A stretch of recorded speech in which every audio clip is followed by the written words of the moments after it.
Bombo Sports News. Sa ating sports balita mga kaumbo, itong 17-year-old na Pinay athlete record-breaking ang nakuha pong tagumpay sa ikalabing-apat na ASEAN School Games na nagyari po yan sa Brunei. May update po dyan ng Star of Manila. Record-breaking ang nakuhang tagumpay ng batang Pinay athlete na si Lynette Almia Libranda sa katatapos lamang na 14th ASEAN School Games na ginanap sa bansang Brunei, Darussalam.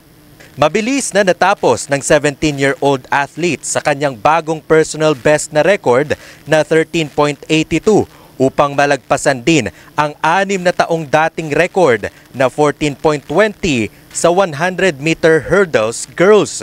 Sa eksklusibong panayam naman ng 102.7 Star FM Manila kay Lynette, sinabi nito na hindi niya inaasahan na mababasag niya ang matagal ng record sa sinalihang kompetisyon. Sobrang saya po kasi hindi ko rin po kasi na-expect na mabibreak ko yung record. Kasi na rin po kasi ako kasi sunod-sunod din po yung laban namin. Tapos nung finals po, mas naging masaya po ako kasi nag-under 14 seconds po yung time ko sa hurdles. Tapos nag-PB po ako.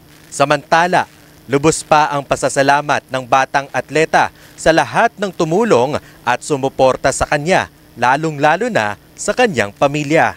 Thank you so much po sa DepEd Philippines and sa TSC, sa Patapa po para po sa mga opportunity na binigay niyo po sa akin.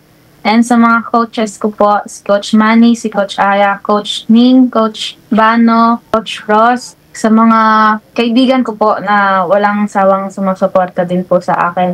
And naniwala po sa akin na makakaya ko po. Thank you din po sa mama ko na laging nakasuporta po sa akin. Pinapaalala sa akin yung mga kailangan kong gawin. Tapos sa papa ko rin po, andyan rin po sila para sa akin. Sa kapatid ko rin po, sa mga kuya ko, sa lahat po ng sumusuporta sa akin, maraming salamat po sa inyo. And patuloy ko pong pag-iigihan para lang po mas malayo pa po yung marating ko. Pati na rin po kay God, kasi hindi ko rin po magagawa lahat nun po kung wala po siya.